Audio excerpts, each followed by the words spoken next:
What is up, ladies and gentlemen? And today we're continuing Katawa Shoujo. So last time we left off, we met up with Lilly, we got to meet who Lilly was, and we got to meet somewhat of Hanako, who is the mysterious girl with the black hair, and it looks like she has burns on the side of her face. So we met Lilly, who is blind, and she's a really nice girl, and so is Hanako, but she's kind of confusing to meet so far. Hopefully we get to meet her a little bit more in the future. And when we left off, we ran into Kenji in our hallway. So one thing I do want to note, and it's going to take up the whole screen basically, but if you guys look on my thumbnail, you see Lilly holding her, I don't really know what you want to call it, I guess her blind cane, I guess. I don't really know what blind people would call it, but I guess I'm going to call it a cane because I don't know if it's offensive or not. But this is going to sound really, really messed up, but when I first saw that, I didn't know what it was, so I thought that it was like a knife or something. It's gonna sound really messed up, but that's what I thought it was.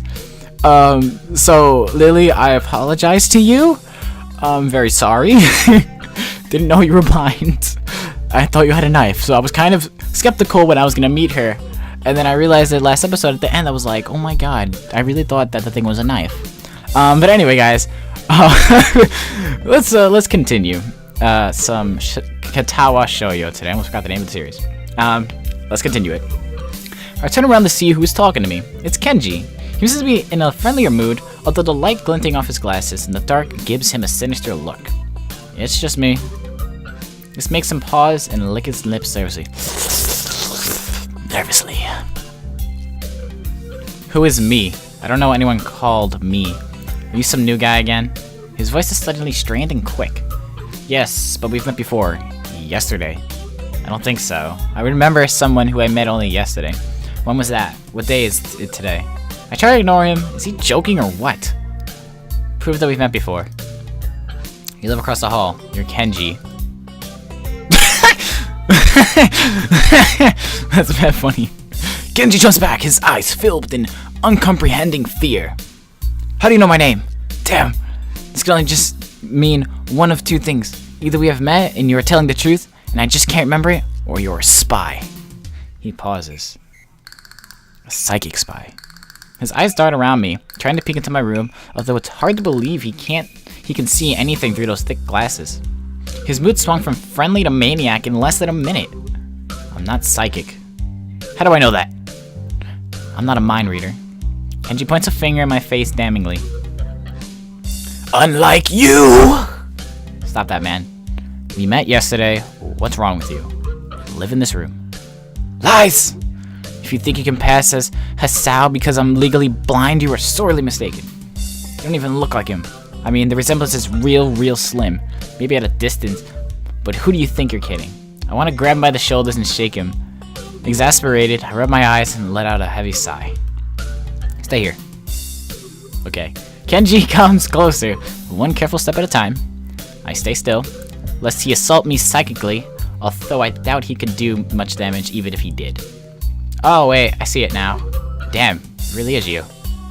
Sighing again, and then once again for good measure, I step backwards just in case. What's up, man? You don't look too good, I think. Is something wrong?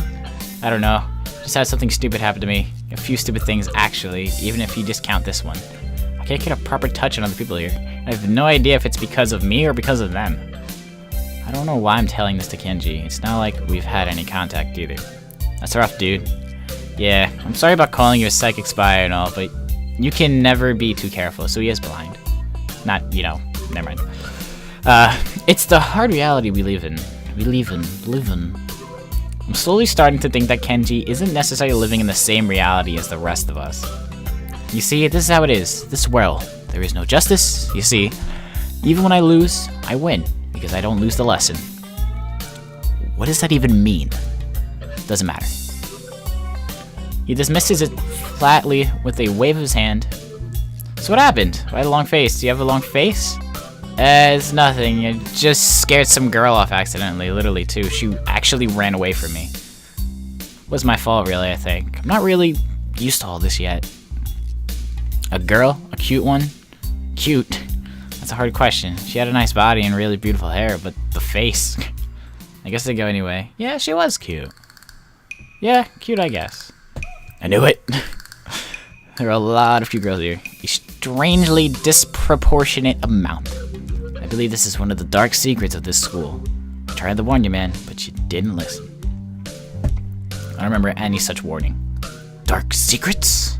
Yes, dark secrets. Extremely dark, like a black hole.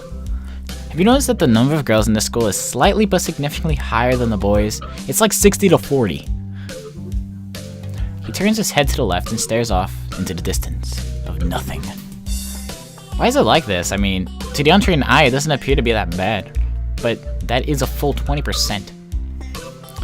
One would think that a school with such a huge pool of women would be a man's dream, but no!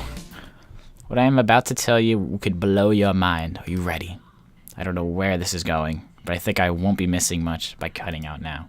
No, I'm not ready. I only get as far as turning the doorknob before Kenji starts talking again, showing that he doesn't really care if my mind is blown or not. I believe that this school is a battleground, the site of a feminist infiltration. This disparity in the number of women to men is a clear sign of how far they have come. In case this Cold War turns hot, they will have the superiority in numbers. Just another skirmish in the eternal war against the forces of the feminists. They're everywhere. In Japan, women outnumber men. It's not a 60 to 40 split, but it's only a matter of time, man. Even in America, women are the majority by a hair. They're building up their numbers. In the past, the buildup of military has always been the clearest sign of imminent war. Japan is just the first step. Our economy is badass. The country itself is small and isolated, yet a huge part of the Pacific in terms of political value. The perfect target. They are so cunning, as expected of women. Soon the day will come when... Kenji's voice trails off ominously. That is why you can't trust them. They will string you along and then kill you. Just as they killed me. You will end up just like me. Oh, hell no. Can't stop myself from blurting it out. Hey, the hell does that mean? You said it, not me. It's the best I can think of. So, you're not supposed to say something like that? Damn, so rude. Where was I? Oh yeah, vast feminist conspiracy. Stop it, stop! I lost you way back for the... I can't even read properly. I lost you way back there somewhere around feminist infiltration. See where to follow? It's cool. I have some graphs and stuff in my room. And puppets. You like puppets? No puppets. You don't like puppets? Okay. Graphs are still cool though, right? He speaks energetically, responding almost before I'm done talking, moving his hands in an animated way as he continues to rant on. This is too strange. I had him pegged as relatively normal, but it's clear that I was wrong. Something on your mind, dude? Just thinking about what it's like to be the last sane man in the same world. Kenji frowns, looking deeply upset. You mean that's you?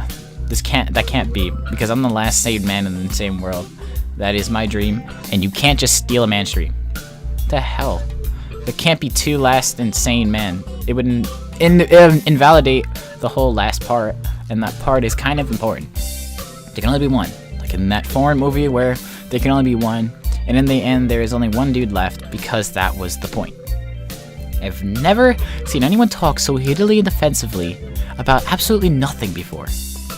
Anyway, if you wait here, I can get my graphs. I also have a list of the other dark and complex conspiracies that this school holds, as tangled as. Quick! Finish my analogy for me and be a pal. Going to bed now. It's extremely late. Doesn't sound like an energy, but whatever. I like you. You seem like a cool dude. And you seem like a wacko. Most people don't understand what I'm talking about. Oh god, the mouse. Get over there. Get in the corner. Nobody likes you. I'm talking about. When I try to explain the vast feminist conspiracy to them, denial is a terrible thing. Later. He claps me on the back and then vanishes into his room so quickly and quietly, it's like he didn't even open the door, but instead walked right through it like a ghost. Hello, bed. I don't know if I can fully digest what just happened, so I give up and just go to my room, kicking off my shoes before falling face first into bed. It takes me some time to relax and get up so I can get started on my homework. It's because the sheets are cool and comforting against my cheeks, and it feels good just lying there with my eyes closed. This school is like some kind of bizarre and surreal island. It's isolated on the top of a mountain, and each person is stranger than the last.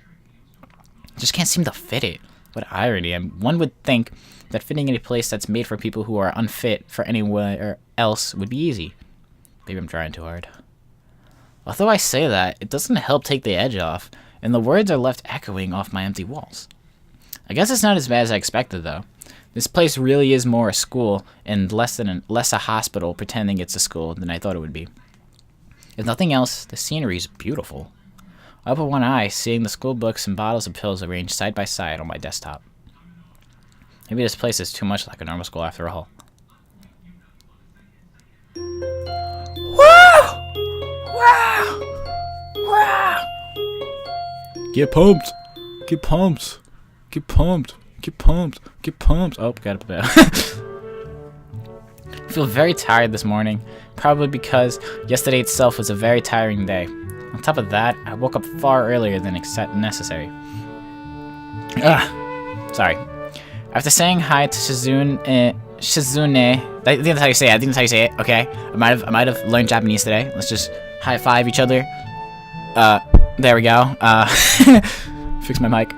After saying hi to Shizune and Misha, I start doing the work as instructed from the board. It already looks like today is going to be heavy. I don't have a problem with that now, though. Shizune and Misha might jump on me trying to get an answer about whether or not I've decided to join the student council, even if it's just one day. Wow, it's been so long. It's been like a week since I recorded this, so I'm gonna remember everything. I wouldn't put it past them to try, and I don't have an answer for them if they do. So the situation is convenient for me. About 10 minutes into class, Hanako, I think it's Hanako. Hanako walks in and takes a seat, but no one looks at her. The teacher doesn't even comment on her lateness. He does, however, stop us to say that we're going to break into groups again. What the hell did I do? Whoops, a daisy. What did I do? I don't know what I did. Mouse, stop. Mouse, get over there. Stop us to say that we're going to break into groups again. Wow, they freaking ran to me. I turn my head to see that Shizune and Misha are looking at me. Shizune gives me a smile that is equal parts cute and menacing. A smile that says, "We have to now. There is no escape." He-chan, it looks like we're together again. Yay, yay, oh god. Misha leans sideways while Shizune pushes her desk closer to mine. There really is no escape now unless I were to jump through the window. Jumping out the window isn't the best option, sadly. What's wrong, He-chan? There's nothing to worry about. It's fine. I'm not thinking about jumping out the window or anything. It's fine. Oh, He-chan. Have you been thinking about what you said yesterday? You said that you would think about joining the student council, didn't you? It's okay, He-chan. We were talking about it after you left, and it'd be rude to expect you to already have an answer for us this early, right? Right? That laugh. She's always laughing. So happy you two are able to have a laugh at my expense, and even more pleased to know that you both know how crazy the two of you can be. Now that that's over, Shizune snaps back into serious mode and smacks today's assignment with the back of her hand in an overdramatically and important way. When I actually look at the stuff, it's mostly just reading. In fact, there are only 2 problems. I almost want to say something about how her rush to get started seems a bit much, considering the small amount of work. In fact, Shizune probably knows how little there is and simply doesn't care. Yeah, it seems like the workload doesn't matter to her as much as the fact that there is work. The actual amount is unimportant. She approaches everything with the same level of ambition. Hey, how you doing? While I'm reading, I let my eyes wander across the room and catch Hanako trying her hand at solving the problem. It looks like she's working alone. I can't remember seeing her working with other people before. Thinking back to how shy she is, it's understandable. Hey, that girl over there. Huh? Who, He-chan? Her, Hanako, over there. Does she always work alone? I think so, He-chan. Do you feel sorry for her because she's alone? I was just thinking that maybe she could work with us or something. No, I don't think that would be a good idea, He-chan. Why not? Shi-chan wouldn't get along with her. Ooh, did they have like a problem? Why? Misha shuffles around the question, letting out a laugh that sounds very strange. It's nervous, but still has that lifting up and down quality present in everything she says. Just because, He-chan. By now, Shizune has noticed our conversation and makes me realize again how Misha has been signing everything she has been saying this whole time. Well, Shi-chan, the friend of my enemy is my enemy. That sounds so harsh. I'm not going to say that. You said it anyway. I know, Hey-chan, it's fine if you overhear it. I wonder if this is Misha's way of keeping things fair, since without her, it wouldn't be able to, I wouldn't be able to understand a thing Shizune is saying, and vice versa. Is that also why she signs all the time? So this is never a conversation Shizune will be left out of. Anyway, we should start on the problems now, Hey-chan. Want to help her. We finished with time to spare, and I decided to ask if there are any alternatives to the cafeteria, as frankly the food so far has been superb. This sent Shizune and Misha arguing among themselves about their favorite restaurants. All of them are in downtown, so I don't think we have time to go all the way there. And what about the bill? Are they arguing just for the fun of it? Maybe. They seem so distracted by it that they don't even notice the start of the actual lunch break. I look over my shoulder towards the back of the room, and there she is. She used to be studying to be... She seems... She seems to be studying her notes from the previous class. It's an odd sight. Everyone else in the classroom is busying themselves with the lunch break. Socializing, gossiping, rearranging desks. The ones with actual boxed lunches mixed in and chatted with like everyone else, only interrupted by short bouts of eating. But when I watch Hanako, it feels that I'm the only one who can see her. Almost as if she was invisible, sort of hiding in plain sight. Is she being bullied? Is she isolating herself from the rest of the class on her own accord? I see her look over her shoulder towards the classroom's rear door. Come think of it, she hasn't turned a page since I've started watching her. I guess she's waiting for someone. What to do? Read my book or go to her. I want to go talk to her. I really do. I want to find out more about her. I really do want to go talk to her. I want to go talk to her. I still feel bad for making her run away yesterday, so I'd better say something. Hey there, Hanako. Oh my god, oh Jesus Christ. Sao? Well, at least she remembered my name. Hey, I just wanted to apologize for yesterday. I didn't mean to start it or anything. I'm just new here and thought I should get to know my classmates. Aw, that's so terrible! As Hanako looks up at me, I notice her scarring once more. It's a little bewildering that you can barely notice it from across the room, but it's so noticeable from close up. That's okay. It was my fault. Nah, it wasn't anyone's fault. It just kinda happened. So are you waiting for someone? I saw you looking at the door before. Yes, Lily. Oh, you mean Lily, the blind girl. Wow, that's what you say it. You could have said Lily with the blonde hair. Lily, the tall girl. No, you say Lily, the blind girl. That's okay. Hanako only nods in response, and I can't help but wonder if defining people through their disabilities is a fox pass at the worst kind or just normal. See, that's what I meant. I guess that explains why Lily took off after her yesterday. Seems like a nice girl. Are you two friends? Yes. As if hoping for Lily to appear, she checks over her shoulder again. I think I'm making her nervous again. Well, I'm not disturbing you right now. No, that's not it. It's just easier if Lily doesn't come here. Oh, because it's hard to get around the classroom? Not really. Hidaka gaze thrifts past my shoulder and towards Shizune. Hanako nods again. What about her? Don't they get along? Hanako shakes her head, clearly this is something she doesn't want to talk about.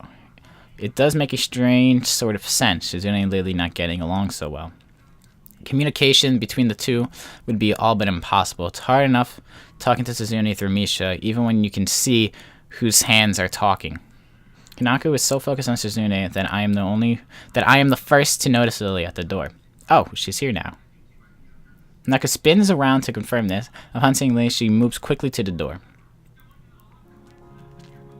Lily! Ah, Hanako, good morning. Is the president here?